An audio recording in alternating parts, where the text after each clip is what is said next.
ಹರೇ ಕೃಷ್ಣ. ಎಲ್ಲರಿಗೂ ಸ್ವಾಗತ. ನಾವು ಈ ದಿನ ಬಾಲಕಾಂಡ ಅಂದರೆ ರಾಮಾಯಣದ ಮೊದಲನೇ ಕಾಂಡವನ್ನು ತಿಳ್ಕೊಳ್ಳೋದಕ್ಕೆ ಇದ್ದೀವಿ. ಅದರಲ್ಲಿ ಒಟ್ಟು 76 ಪುಟಗಳನ್ನು ಇದು ಬಾಲಕಾಂಡ ಒಳಗೊಂಡಿದೆ. ಅದಕ್ಕೆ ನಾವು ಸ್ವಲ್ಪವನ್ನೇ ತಿಳ್ಕೊಳ್ತಾ ಹೋಗೋಣ.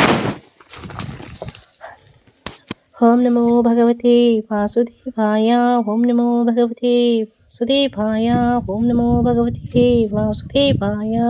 ಓಂ ಅಜ್ಞಾನತಿಮಿರಾಂಧಸ್ಯ ಜ್ಞಾನಾಂಜನಶಲಾಕಯ ಚಕ್ಷುರುನ್ಮಿಲಿತಮೇನ ತಸ್ಮೈ ಶ್ರೀ ಗುರುವೇ ನಮಃ. ನಮಃ. ಓಂ ವಿಷ್ಣುಪಾದಾಯ ಕೃಷ್ಣಪ್ರೇಷ್ಠಾಯ ಭೂತಲೇ ಶ್ರೀಮತೆ ಭಕ್ತಿವೇದಾಂತ ಸ್ವಾಮಿನಿತಿ ನಾಮಿನಿ.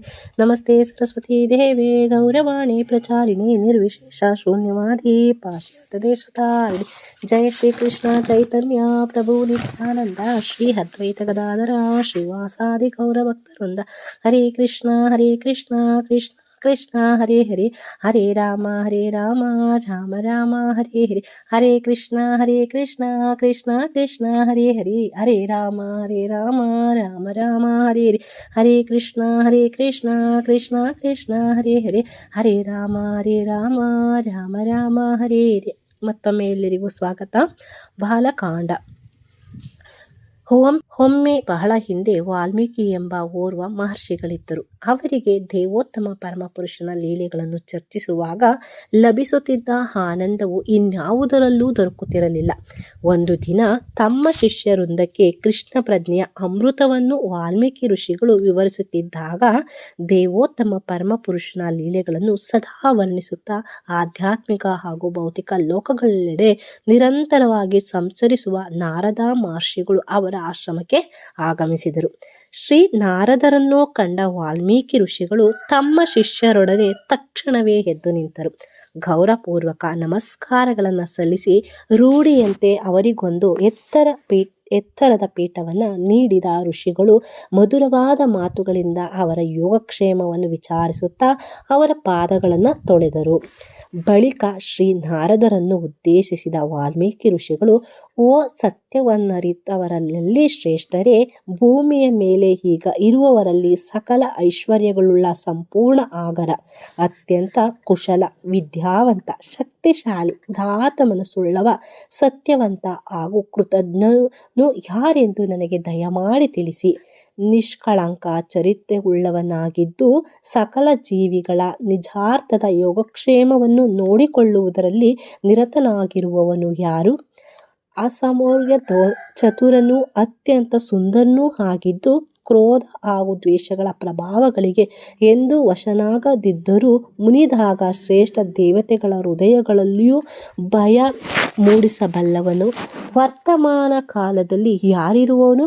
ತ್ರಿಲೋಕಗಳಲ್ಲಿರುವ ಎಲ್ಲರಿಗೂ ರಕ್ಷಣೆ ನೀಡಬಲ್ಲ ಪರಾಕ್ರಮವು ಯಾರಲ್ಲಿದೆ? ಲಕ್ಷ್ಮೀ ದೇವಿಯು ತನ್ನೆಲ್ಲ ಅನುಗ್ರಹವನ್ನು ಯಾರಿಗೆ ದಯಪಾಲಿಸಿದ್ದಾಳೆ? ಓ ಮಹರ್ಷಿಗಳೇ, ದಯವಿಟ್ಟು ನನ್ನ ಪ್ರಶ್ನೆಗಳಿಗೆ ಸಂಪೂರ್ಣವಾಗಿ ಉತ್ತರಿಸಿ ಎಂದು ಪ್ರಶ್ನಿಸಿದರು. ತ್ರಿಲೋಕಜ್ಞರಾದ ನಾರದರು ಆನಂದದಿಂದ ಉತ್ತರಿಸಲಾರಂಭಿಸಿದರು. ಓ ಋಷಿಗಳೇ, ರಾಮನೆಂಬ ಒಬ್ಬ ಸುಪ್ರಸಿದ್ಧ ರಾಜನು ಇಕ್ಷ್ವಾಕುವಿನ ರಾಜವಂಶದಲ್ಲಿ ಮಹಾರಾಜ ದಶರಥನ ಪುತ್ರನಾಗಿ ಅವತರಿಸಿದ್ದಾನೆ. ಎಲ್ಲ ದಿವ್ಯ ಗುಣಗಳು ಅವನಲ್ಲಿ ಮೈಗೂಡಿದ್ದು ಅವನು ಸಕಲ ಐಶ್ವರ್ಯಗಳನ್ನು ಹೊಂದಿರುವನು ಹಾಗೂ ಜಿತೇಂದ್ರಿಯನಾಗಿದ್ದು ಅಸಂಖ್ಯಾತ ಸಿದ್ಧಿಗಳ ಒಡೆಯನೂ ಆಗಿರುವನು. ಅವನು ಬಾಹುವಾಗಿದ್ದು ಅವನ ಕಂಠವು ತ್ರಿಪದ ಸೂತ್ರದಲ್ಲಿರುವಂಥ ಶುಭಕರ ರೇಖಾತ್ರಯಗಳಿಂದ ಅಲಂಕೃತವಾಗಿದೆ. ಅವನು ಎತ್ತರವಾದ ಹಾಗೂ ವಿಶಾಲವಾದ ಭುಜಗಳನ್ನು, ಅಗಲವಾದ ವಕ್ಷಸ್ಥಳವನ್ನು, ಸುಂದರ ಆಕಾರದ ಶಿರವನ್ನು, ಆಕರ್ಷಕ ಹಣೆಯನ್ನು, ಶಕ್ತಿಶಾಲಿ ಒಸಡನ್ನು ಹಾಗೂ ಆಳವಾಗಿ ಹುದುಗಿರುವ ಕುತ್ತಿಗೆಯ ಕೆಳಗಿನ ಅಡ್ಡೆಲುಬುಗಳನ್ನು ಹೊಂದಿರುವನು. ಅವನ ಕಣ್ಣುಗಳು ವಿಶಾಲವಾಗಿವೆ. ಅವನ ಭವ್ಯವಾದ ಮಧ್ಯಮ ಎತ್ತರ ಆಕೃತಿಯುಳ್ಳವನಾಗಿದ್ದು ಅವನ ಅಂಗಾಂಗಗಳೆಲ್ಲವೂ ಚೆನ್ನಾಗಿ ರೂಪಿತಗೊಂಡಿದ್ದು ಸಮಕಟ್ಟಾಗಿವೆ. ಅವನ ಮೈ ಬಣ್ಣವು ಕಡು ಹಸುರು ಮಿಶ್ರಿತ ನೀಲಿಯಾಗಿದ್ದು ಅದ್ಭುತ ಹೊಳಪನ್ನು ಹೊಂದಿದೆ. ಅವನ ಬುದ್ಧಿಯು ಅಗಾಧವಾಗಿದೆ. ಅವನ ನಡತೆಯು ಗಂಭೀರವಾಗಿದೆ ಹಾಗೂ ಅವನ ಮಾತುಗಳು ಸ್ವರದಲ್ಲಿ ಉತ್ತಮವಾಗಿದ್ದು ನಿರರ್ಗಳವಾಗಿವೆ. ಪರಮೋನ್ನತ ಪವಿತ್ರ ಚಾರಿತ್ರ್ಯವುಳ್ಳವನಾಗಿರುವ ಆ ಧರ್ಮದ ತತ್ವಗಳ ಪರಿಪಾಲಕನೂ ಆಗಿರುವನು. ಅವನು ಆತ್ಮ ಸಾಕ್ಷಾತ್ಕಾರದಲ್ಲಿ ಪರಿಪೂರ್ಣತೆಯನ್ನು ಹೊಂದಿರುವನು ಹಾಗೂ ವರ್ಣಾಶ್ರಮ ಧರ್ಮವನ್ನು ಎತ್ತಿ ಹಿಡಿದಿರುವನು. ನಿಜವಾಗಿಯೂ ಅವನು ಸಮಸ್ತ ವಿಶ್ವಕ್ಕೆ ಆಸರೆ. ಏಕಕಾಲದಲ್ಲಿಯೇ ಅವನು ಶತ್ರುದಂಶಕನೂ ಹೌದು ಹಾಗೂ ಸಂಪೂರ್ಣವಾಗಿ ಶರಣಾಗತರಾದವರ ಏಕೈಕ ಆಶ್ರಯನೂ ಹೌದು. ಭಗವಾನ್ ರಾಮನು ವೇದಾಂಗ ತಜ್ಞನು ಅಷ್ಟೇ ಅಲ್ಲದೆ ಧನುರ್ವಿದ್ಯೆಯಲ್ಲಿ ಪಾರಂಗತನಾಗಿರುವ ಅವನು ಎಲ್ಲ ಅಸ್ತ್ರಗಳ ಬಳಕೆಯಲ್ಲಿ ಪ್ರವೀಣನಾಗಿರುವನು. ದೃಢ ಸಂಕಲ್ಪಿತನಾಗಿರುವ ಅವನು ಅದೃಶ್ಯ ಜ್ಞಾಪಕ ಶಕ್ತಿಯನ್ನು ಹೊಂದಿರುವ ಮೇಧಾವಿ. ನಿಜವಾಗಿಯೂ ಅವನ ಜ್ಞಾನಕ್ಕೆ ಪರಿಮಿತಿಯೇ ಇಲ್ಲ. ಅವನು ಬುದ್ಧಿವಂತನೂ ಕೃಪಾಮಯಿಯೂ ರಣಧೀರನೂ ಸಮಸ್ತ ಜೀವಿಗಳಿಂದ ಪ್ರೀತಿಸಲ್ಪಡುವವನು. ಶತ್ರು ಮಿತ್ರರೆಡೆಗೆ ನಿಷ್ಪಕ್ಷಪಾತಿಯಾಗಿರುವನು ಹಾಗೂ ಶರದಿಯಂತೆ ಗಂಭೀರನೂ ಹೌದು. ಅವನು ಸಹಿಷ್ಣುತೆಯಲ್ಲಿ ಹಿಮಾಲಯ ಪರ್ವತದಂತೆ, ಶಕ್ತಿಯಲ್ಲಿ ಭಗವಾನ್ ವಿಷ್ಣುವಿನಂತೆ, ಸೌಂದರ್ಯದಲ್ಲಿ ಚಂದ್ರನಂತೆ, ತಾಳ್ಮೆಯಲ್ಲಿ ಪೃಥ್ವಿಯಂತೆ, ಕ್ರೋಧದಲ್ಲಿ ಮಹಾಪ್ರಳಯದ ಸಮಯದಲ್ಲಿ ಹೊರಹೊಮ್ಮುವ ಮಹಾಜ್ವಾಲೆಯಂತೆ, ಸಂಪತ್ತಿನಲ್ಲಿ ಕುಬೇರನಂತೆ ಹಾಗೂ ಭಕ್ತಿಯಲ್ಲಿ ಧಾರ್ಮಿಕತೆಯ ಒಡೆಯನಾದ ಧರ್ಮನಂತೆ ಇರುವನು. ಬಳಿಕ ನಾರದರು ಭಗವಾನ್ ರಾಮಚಂದ್ರನ ಲೀಲೆಗಳನ್ನು ಸಂಕ್ಷಿಪ್ತವಾಗಿ ವಿವರಿಸಿದರು ಹಾಗೂ ಇದೇ ಭಗವಾನ್ ರಾಮಚಂದ್ರನು ಪ್ರಾಮಾಣಿಕವಾಗಿ ಹಾಗೂ ಆದರ್ಶಪ್ರಾಯನಾಗಿ ತನ್ನ ಪ್ರಜೆಗಳನ್ನು ವರ್ತಮಾನ ಕಾಲದಲ್ಲಿ ಆಳುತ್ತಿರುವನೆಂದು ಹೇಳಿ ತಮ್ಮ ಮಾತುಗಳನ್ನು ಮುಕ್ತಾಯಗೊಳಿಸಿದರು. ಭಗವಾನ್ ರಾಮನ ಆಳ್ವಿಕೆಯ ಕಾಲದಲ್ಲಿ ಯಾರೊಬ್ಬರೂ ಯಾವುದೇ ವ್ಯಾಧಿ ಅಥವಾ ಮಾನಸಿಕ ಗೊಂದಲದಿಂದ ನರಳುವುದಿಲ್ಲ. ರಾಮರಾಜ್ಯದ ಪ್ರಜೆಗಳೆಲ್ಲರೂ ಕಳ್ಳಕಾಕರ ಕುಂದುಕೊರತೆಗಳ ಅಥವಾ ಹಸಿವಿನ ಭಯವಿಲ್ಲದೆ ಸಮೃದ್ಧಿ ಹಾಗೂ ಸಂತೋಷದಿಂದ ಬಾಳುವವರು. ಎಲ್ಲ ನಗರಗಳು ಮತ್ತು ಗ್ರಾಮಗಳು ಸಾಕಷ್ಟು ಧನಧಾನ್ಯಗಳಿಂದ, ಫಲಗಳಿಂದ, ತರಕಾರಿಗಳಿಂದ ಹಾಗೂ ಹಾಲಿನ ಪದಾರ್ಥಗಳಿಂದ ತುಂಬಿರುವವು. ನಿಶ್ಚಯವಾಗಿಯೂ ಸತ್ಯಯುಗದಲ್ಲಿ ಪ್ರದರ್ಶಿತವಾಗುವಷ್ಟೇ ಪುಣ್ಯ ಹಾಗೂ ಆನಂದವನ್ನು ಜನರು ಅನುಭವಿಸುವರು. ಭೂಕಂಪ ಹಾಗೂ ಬರಗಾಲಗಳಂಥ ಯಾವುದೇ ಪ್ರಕೃತಿಯ ವಿಕೋಪಗಳಿರುವುದಿಲ್ಲ. ಪತಿವ್ರತೆಯರಾಗಿದ್ದು ಸ್ತ್ರೀಯರೆಲ್ಲರೂ ವೈಧವ್ಯದಿಂದ ಎಂದು ಬಳಲುವುದಿಲ್ಲ. ತನ್ನ ಪರಮೋನ್ನತ ಧಾಮವಾದ ವೈಕುಂಠಕ್ಕೆ ತೆರಳುವ ಮುನ್ನ ಭಗವಾನ್ ರಾಮಚಂದ್ರನು ಈ ಪೃಥ್ವಿಯನ್ನು 11,000 ವರ್ಷಗಳ ಕಾಲ ಇದೇ ತೆರನಾಗಿ ಆಳುವನು ಎಂದು ಅವರು ವಿವರಿಸಿದರು.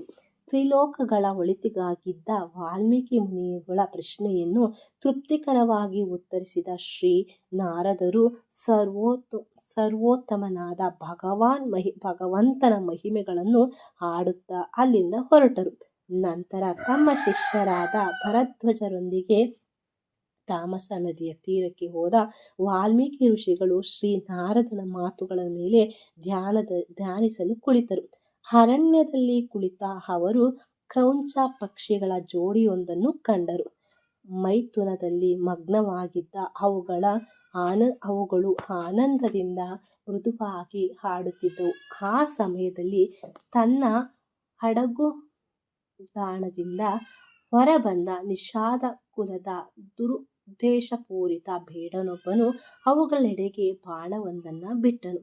ಗಂಡು ಪಕ್ಷಿಯು ದೇಹವನ್ನು ಛೇದಿಸಿದ ಆ ಬಾಣವು ಅದು ಚಿರುತ್ತಾ ನೆಲಕ್ಕೆ ಬೀಳುವಂತೆ ಮಾಡಿತು.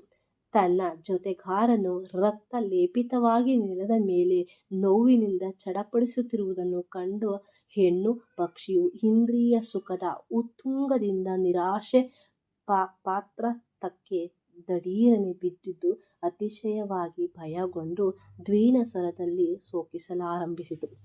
ಈ ವಿಷಾದಕರ ದೃಶ್ಯವನ್ನು ನೋಡಿ ವಾಲ್ಮೀಕಿಯವರ ಹೃದಯದಲ್ಲಿ ಮರುಕವು ಉಕ್ಕಿ ಬಂದಿತು. ನಿಷಾದನ ಹಿಂಸಾಕೃತ್ಯವು ಅತ್ಯಂತ ಪಾಪಮಯವಾದುದೆಂದು ಪರಿಗಣಿಸಿ ಕುಪಿತರಾದ ಅವರು, ಓ ಪಕ್ಷಿಗಳ ಕೊಲೆಗಾರನೇ, ತನ್ನ ಜೊತೆಗಾತಿಯನ್ನು ತೃಪ್ತಿಪಡಿಸುವುದರಲ್ಲಿ ತೊಡಗಿದ್ದ ಒಂದು ಮುಗ್ಧ ಜೀವಿಯನ್ನು ಹೃದಯಶೂನ್ಯವಾಗಿ ಕೊಂದಿರುವ ನಿನಗೆ ಅಂತ್ಯವಿಲ್ಲದಷ್ಟು ಕಾಲ ಮನಃಶಾಂತಿ ಲಭಿಸದಿರಲಿ ಎಂಬುದಾಗಿ ಶಪಿಸಿದರು. ಆದರೆ ಆ ಶಾಪವನ್ನು ಉಚ್ಚರಿಸಿದ ಸ್ವಲ್ಪ ಸಮಯದಲ್ಲೇ ಅನಿಯಂತ್ರಿತ ಕೋಪಕ್ಕೆ ಬಲಿಯಾದ ಅವರಿಗೆ ನಾಚಿಕೆಯಾಯಿತು. ನಿಶ್ಚಯವಾಗಿಯೂ ಸಜ್ಜನರಾಗಿದ್ದ ವಾಲ್ಮೀಕಿಯವರಿಗೆ ಜೀವಿಗಳೆಲ್ಲರೂ ಭೌತಿಕ ಪ್ರಕೃತಿಯ ಪ್ರಭಾವದಲ್ಲಿ ನಿಸ್ಸಹಾಯಕರಾಗಿ ಕಾರ್ಯನಿರ್ವಹಿಸುತ್ತಿರುವರೆಂದು ತಿಳಿದಿತ್ತು. ಹೀಗಾಗಿ ಬೇಡನ ವಿರುದ್ಧದ ತಮ್ಮ ಪ್ರತೀಕಾರಕ್ಕಾಗಿ ಅವರು ವಿಷಾದಿಸಿದರು. ಅದೇ ಸಮಯದಲ್ಲಿ ತಮ್ಮ ಬಾಯಿಂದ ಹೊರಬಂದ ಶಾಪವು ಒಂದು ಅದ್ಭುತವಾದ ಕಾವ್ಯಮಯ ಛಂದಸ್ಸಿನಲ್ಲಿರುವುದನ್ನು ಗಮನಿಸಿ ಅವರು ಆಶ್ಚರ್ಯಚಕಿತರಾದರು.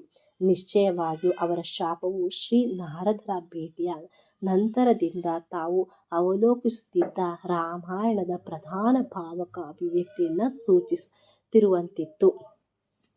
ಹೀಗಾಗಿ ತಮ್ಮ ಶಿಷ್ಯರಾದ ಭರದ್ವಾಜರನ್ನು ಉದ್ದೇಶಿಸಿದ ವಾಲ್ಮೀಕಿಯವರು ಪ್ರತಿ ಸಾಲಿನಲ್ಲಿ 8 ಅಕ್ಷರಗಳುಳ್ಳ ಚತುಷ್ಪದಿಯೊಂದು ನನ್ನ ದುಃಖದಿಂದ ವ್ಯಕ್ತವಾಗಿದೆ. ಶೋಕದಿಂದಾಗಿ ಅದ್ಭುತವಾದ ಶೋಕವೊಂದು ರಚಿಸಲ್ಪಟ್ಟಿದೆ. ಕರುಣಾಭಾವವಿಲ್ಲದೆ ನೈಜ ಕಾವ್ಯಮಯ ಅಭಿವ್ಯಕ್ತಿಯು ಸಾಧ್ಯವಿಲ್ಲ ಎಂಬ ಅಭಿಪ್ರಾಯವನ್ನು ವ್ಯಕ್ತಪಡಿಸಿದರು. ನಂತರ ತಾಮಸಾ ನದಿಯಲ್ಲಿ ಸ್ನಾನ ಮಾಡಿ ತಮ್ಮ ಆಶ್ರಮಕ್ಕೆ ಹಿಂದಿರುಗಿದ ಅವರು ಬೇಡನಿಗೆ ತಾನು ನೀಡಿದ ಶಾಪವನ್ನು ಕುರಿತು ಧ್ಯಾನಿಸಲು ಮುಂದುವರಿದರು. ಆಗ ಬ್ರಹ್ಮಾಂಡದಲ್ಲಿನ ತನ್ನ ಅತ್ಯುನ್ನತ ಧಾಮದಿಂದ ಇಳಿದು ಬರುತ್ತಿರುವ ಬ್ರಹ್ಮದೇವನನ್ನು ಕಂಡು ಆಶ್ಚರ್ಯ ಮತ್ತು ಉಲ್ಲಾಸದ ಪರವಶರಾಗಿ ಅನಿರ್ವಚನೀಯರಾದರು. ವಾಲ್ಮೀಕಿಯವರು ಅವರನ್ನು ಎದುರುಗೊಳ್ಳಲು ಎದ್ದು ನಿಂತರು. ತಮ್ಮ ಮುಂದೆ ಆಗಮಿಸಿದ ಬ್ರಹ್ಮದೇವನಿಗೆ ಗೌರವಪೂರ್ವಕ ಪ್ರಣಾಮಗಳನ್ನು ಸಲ್ಲಿಸಿದ ವಾಲ್ಮೀಕಿಯವರು ಅವನನ್ನು ಅತ್ಯಂತ ಗೌರವಾದರಗಳಿಂದ ಪೂಜಿಸಿದರು.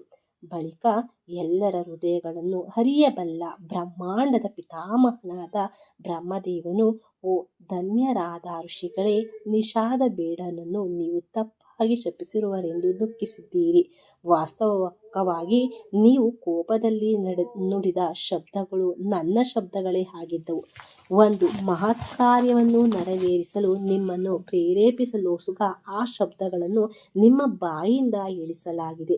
ನಿಶ್ಚಯವಾಗಿಯೂ ಜಗತ್ತಿನ ಸರ್ವೋನ್ನತ ಕಲ್ಯಾಣಕ್ಕಾಗಿ ಮೀಸಲಾಗಿರುವ ಭಗವಾನ್ ರಾಮಚಂದ್ರನ ಜೀವನದ ಶ್ರೇಷ್ಠ ಅಲೌಕಿಕ ಲೀಲೆಗಳ ಇತಿಹಾಸವನ್ನು ನೀವು ರಚಿಸುವ ಸಮಯ ಕೂಡಿ ಬಂದಿದೆ. ನನ್ನ ಪ್ರಿಯ ವಾಲ್ಮೀಕಿಯವರೇ, ನೀವು ಆತಂಕಗೊಳ್ಳುವ ಯಾವ ಕಾರಣವೂ ಇಲ್ಲ. ನನ್ನ ವರದಾನದ ಶಕ್ತಿಯಿಂದಾಗಿ ನಿಮಗೆ ತಿಳಿಯದಿರುವ ಎಲ್ಲವೂ ನಿಮ್ಮ ಹೃದಯದೊಳಗೆ ಸ್ಪಷ್ಟವಾಗಿ ಗೋಚರವಾಗುವುದು. ಹೀಗೆ ನನ್ನ ಅನುಗ್ರಹದಿಂದಾಗಿ ರಾಮಾಯಣದ ನಿಮ್ಮ ನಿರೂಪಣೆಯು ದೋಷರಹಿತವಾಗುವುದು ಎಂದು ಹೇಳಿದರು.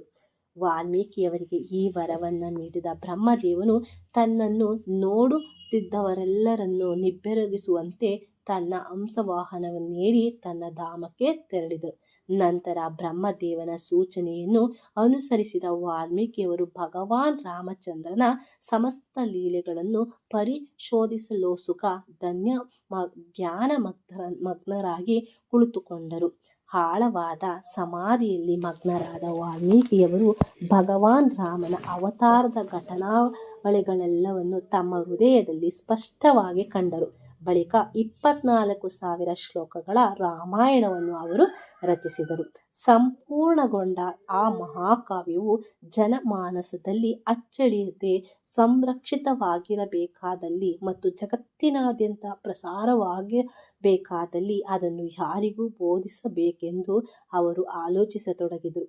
ಆ ಕೂಡಲೇ ಋಷಿಗಳಂತೆ ವೇಷಭೂಷಿತರಾಗಿದ್ದ ಅವರ ಶಿಷ್ಯರಾದ ಲವಕುಶರು ಅವರ ಮುಂದೆ ಬಂದು ಪ್ರತಿನಿತ್ಯದ ರೂಢಿಯಂತೆ ಅವರ ಪಾದಗಳನ್ನು ಸ್ಪರ್ಶಿಸಿದರು. ರಾಮನಿಂದ ಪರಿತ್ಯಕ್ತಳಾಗಿದ್ದಾಗ ಸೀತೆಯು ಅವಳ ಪುತ್ರರಿಗೆ ಜನ್ಮ ನೀಡಿದಳು. ಅಂದಿನಿಂದಲೂ ಅವರು ವಾಲ್ಮೀಕಿಯವರ ಸಂರಕ್ಷಣೆಯಲ್ಲೇ ಉಳಿದಿದ್ದರು. ದಶಮುಖಿ ರಾಕ್ಷಸನಾದ ರಾವಣನಿಂದ ಸ್ಪರ್ಶಿಸಲ್ಪಟ್ಟಿದ್ದ ಸೀತೆಯ ಸತಿತ್ವವನ್ನು ಅಯೋಧ್ಯೆಯ ಪ್ರಜೆಯೊಬ್ಬನು ಸಂದೇಶಿಸಿದ್ದ ಕಾರಣವಾಗಿ ಅವಳನ್ನು ಪರಿತ್ಯಜಿಸಬೇಕಾದ ಅನಿವಾರ್ಯ ಸಂದರ್ಭವು ಬಂದಿತು. ಆಗ ಭಗವಾನ್ ರಾಮಚಂದ್ರನಿಗೆ ಸೀತೆಯನ್ನು ಬಹಿಷ್ಕರಿಸಬೇಕಾಗಿ ಬಂತು. ಉತ್ತಮ ಸ್ಮರಣೆಯ ಶಕ್ತಿಯನ್ನು ಹೊಂದಿದವರಾಗಿದ್ದ ಲವಕುಶರು ಸಂಗೀತ ಸಾಮರ್ಥ್ಯಗಳಲ್ಲಿ ದೈವದತ್ತರಾಗಿದ್ದರು. ಅಷ್ಟೇ ಅಲ್ಲದೆ ಅವರು ವೇದಗಳಲ್ಲಿ ಪರಿಣಿತರಾಗಿದ್ದರು. ದೈಹಿಕವಾಗಿ ತಮ್ಮ ತಂದೆಯ ನಿಖರ ಪ್ರತಿರೂಪಿಗಳಾಗಿದ್ದ ಅವರು ಸಂಗೀತದಲ್ಲಿ ಸ್ವರ್ಗಲೋಕದ ಗಂಧರ್ವರಷ್ಟೇ ಪ್ರತಿಭಾವಂತರಾಗಿದ್ದರು. ಆ ಅವಳಿ ಸಹೋದರರನ್ನು ಪ್ರೀತಿಯಿಂದ ನೋಡಿದ ವಾಲ್ಮೀಕಿಯವರು ರಾಮಾಯಣವನ್ನು ಸ್ವೀಕರಿಸಲು ಅವರೇ ಯೋಗ್ಯರೆಂದು ನಿರ್ಧರಿಸಿದರು. ಬಳಿಕ ವಾಲ್ಮೀಕಿಯವರು ಲವಕುಶರಿಗೆ ಸಂಪೂರ್ಣ ರಾಮಾಯಣವನ್ನು ಅತ್ಯಂತ ಕಾಳಜಿಯಿಂದ ಬೋಧಿಸಲು ಮುಂದಾದರು. ಇಡೀ ಗ್ರಂಥವನ್ನು ಕಂಠಪಾಠ ಮಾಡಿದ ಅವಳಿ ಸಹೋದರರು ವಾಲ್ಮೀಕಿಯವರ ಆದೇಶವನ್ನು ಅನುಸರಿಸುತ್ತಾ ಭಗವಾನ್ ರಾಮಚಂದ್ರನ ಅದ್ಭುತ ಲೀಲೆಗಳನ್ನು ಮಹರ್ಷಿಗಳ, ವಿದ್ಯಾವಂತ ಬ್ರಾಹ್ಮಣರ ಹಾಗೂ ಪವಿತ್ರ ಹೃದಯಗಳಾಗಿದ್ದ ಇತರ ಸಜ್ಜನರ ಮುಂದೆ ಸ್ತುತಿಸತೊಡಗಿದರು. ಭಗವಾನ್ ರಾಮಚಂದ್ರನ ಲೀಲೆಗಳನ್ನು ಸ್ತುತಿಯಲ್ಲಿ ಅಲೌಕಿಕ ಅತ್ಯಾನಂದವನ್ನು ಅನುಭವಿಸಿದ ವಿದ್ಯಾವಂತ ಬ್ರಾಹ್ಮಣರು ಬೆಲೆ ಬಾಳುವ ಉಡುಗೊರೆಗಳನ್ನು ನೀಡಿ ಲವಕುಶರನ್ನು ಪುರಸ್ಕರಿಸಿ ಪ್ರಶಂಸಿಸಿದರು. ಅಂದಿನಿಂದ ರಾಮಾಯಣ ಮಹಾಕಾವ್ಯವನ್ನು ಪಠಿಸುತ್ತಾ ಜಗತ್ತಿನಾದ್ಯಂತ ಸಂಚರಿಸಲಾರಂಭಿಸಿದ ಲವಕುಶರು ಕಾಲಕ್ರಮೇಣವಾಗಿ ಅಯೋಧ್ಯೆಗೆ ಬಂದರು. ಆಗ ಋಷಿಗಳಂತಿದ್ದ ಬಾಲಕರಿರುವರು ನಗರದ ಬೀದಿಗಳಲ್ಲಿ ಅಲೆದಾಡುತ್ತಿರುವುದನ್ನು ಕಂಡ ರಾಮನು ತನ್ನ ದಿವ್ಯ ಲೀಲೆಗಳನ್ನು ನಿಪುಣತೆಯಿಂದ ಸ್ತುತಿಗೈಯುತ್ತಿದ್ದ ಅವರ ಬಗ್ಗೆ ಎಲ್ಲೆಡೆ ಹರಿದಾಡಿದ್ದ ಪ್ರಸಿದ್ಧಿಯನ್ನು ಆಲಿಸಿ ರಾಮಾಯಣದ ಪಠಣಕ್ಕಾಗಿ ಅವರನ್ನು ತನ್ನ ಅರಮನೆಗೆ ಆಹ್ವಾನಿಸಿ ಪರಮಾನಂದವನ್ನು ಅನುಭವಿಸಿದನು. ಅವರು ತನ್ನ ಮಕ್ಕಳಾಗಿದ್ದರೂ ಅವನು ಅವರನ್ನು ಗುರುತಿಸಲಿಲ್ಲ. ಅವಳಿ ಋಷಿಗಳನ್ನು ಆದರದಿಂದ ಸ್ವಾಗತಿಸಿದ ರಾಮನು ಅವರನ್ನು ತನ್ನ ಒಡ್ಡೋಲಗಕ್ಕೆ ಆಹ್ವಾನಿಸಿದನು. ತಪಸ್ವಿ ಬ್ರಾಹ್ಮಣರಂತೆ ಉಡುಪು ಧರಿಸಿದ್ದ ಅವರಲ್ಲಿ ಕ್ಷತ್ರಿಯರ ಲಕ್ಷಣಗಳಿರುವುದನ್ನು ಅವನು ಗಮನಿಸಿದನು. ಆಗ ತನ್ನ ಅನುಜರಾದ ಭರತ, ಲಕ್ಷ್ಮಣ ಹಾಗೂ ಶತ್ರುಘ್ನರನ್ನು ಉದ್ದೇಶಿಸಿದ ರಾಮನು, ರಘುವಂಶದ ಶ್ರೇಷ್ಠರೇ, ದಯವಿಟ್ಟು ಈ ಅದ್ಭುತ ನಿರೂಪಣೆಯನ್ನು ಆಲಿಸಿ. ಈ ಇಬ್ಬರು ಗಾಯಕರು ತಪಸ್ವಿಗಳಂತೆ ಕಾಣುತ್ತಿದ್ದರೂ ಇವರಲ್ಲಿ ಶ್ರೇಷ್ಠ ರಾಜಲಕ್ಷಣಗಳಿವೆ. ಸಾಹಿತ್ಯಿಕ ಸೌಂದರ್ಯದಿಂದ ತುಂಬಿದ್ದು ಸಮಸ್ತ ವಿಶ್ವಕ್ಕೂ ರಂಜನೀಯವಾಗಿರುವ ಈ ಚರಿತ್ರೆಯನ್ನು ನೀವು ಆಲಿಸಬೇಕು ಎಂದನು. ಸುಂದರವಾದ ರಾಮಾಯಣ ಮಹಾಕಾವ್ಯದ ನಿರೂಪಣೆಯನ್ನು ಲವಕುಶರು ಆರಂಭಿಸಿದಂತೆ ಅದನ್ನು ಕೇಳುವುದರಲ್ಲಿ ಸಂಪೂರ್ಣವಾಗಿ ಮಗ್ನರಾದ ರಾಮ ಮತ್ತು ಅವನ ಅನುಜರು ಇತರ ಎಲ್ಲವನ್ನು ಮರೆತರು. ಭಗವಂತನ ಮಹಿಮೆಗಳ ಕೀರ್ತನೆ ಹಾಗೂ ಶ್ರವಣ ಮಾತ್ರದಿಂದಲೇ ಭೌತಿಕ ಅಸ್ತಿತ್ವದ ಬಂಧನಗಳನ್ನು ಸಂಪೂರ್ಣವಾಗಿ ಕಡಿದು ಹಾಕಬಹುದು. ಹರೇ ಕೃಷ್ಣ ಹರೇ ಕೃಷ್ಣ ಕೃಷ್ಣ ಕೃಷ್ಣ ಹರೇ ಹರೇ, ಹರೇ ರಾಮ ರಾಮ ರಾಮ ಹರೇ. ವಾಂಛಾಕಲ್ಪತರುಶ್ಚ ಕೃಪಾ ಸಿಂಧುಭ್ಯೈವ ಚ ಪತಿತಾನಾಂ ಪಾವನೇಭ್ಯೋ ವೈಷ್ಣವೇಭ್ಯೋ ನಮೋ ನಮಃ. ಅಂದರೆ ಬಾಲಕಾಂಡ ಒಟ್ಟು 1ರಿಂದ 76 ಪುಟಗಳಿದೆ. ಈಗ ನಾವಿಲ್ಲಿ 7 ಪುಟಗಳವರೆಗೆ ಓದಿದ್ದೀವಿ.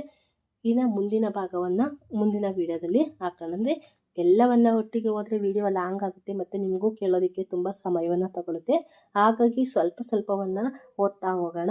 ಆಗ ನಿಮಗೆ ಕೇಳಿಸ್ಕೊಳ್ಳೋದಕ್ಕೆ ಸ್ವಲ್ಪ ಸಮಯ ಇದ್ದರೆ ಸಾಕಾಗುತ್ತೆ. ಭಗವಂತನ ಬಗ್ಗೆ ನೀವು ಸಂಪೂರ್ಣವಾಗಿ ಮಾಹಿತಿಯನ್ನು ತಿಳ್ಕೊಬೋದು. ಅಂದರೆ ಭಗವಂತನ ಲೀಲೆಗಳನ್ನು ತಿಳ್ಕೊತಾ ಇದ್ದಾಗ ರಾಮನ ಕೃಪೆಗೆ ನಾವು ಮತ್ತು ಆಶೀರ್ವಾದಕ್ಕೆ ಪಾತ್ರರಾಗ್ತೀವಿ. ಹಾಗಾಗಿ ಮತ್ತೊಮ್ಮೆ ಈ ವಿಡಿಯೋವನ್ನು ಕೇಳ್ತಾರೆ ಅಂತ ಹೇಳ್ತಾ ಇಲ್ಲಿಗೆ ಈ ಒಂದು ವಿಡಿಯೋವನ್ನು ನಿಲ್ಲಿಸೋಣ. ಹರೇ ಕೃಷ್ಣ, ಧನ್ಯವಾದಗಳು.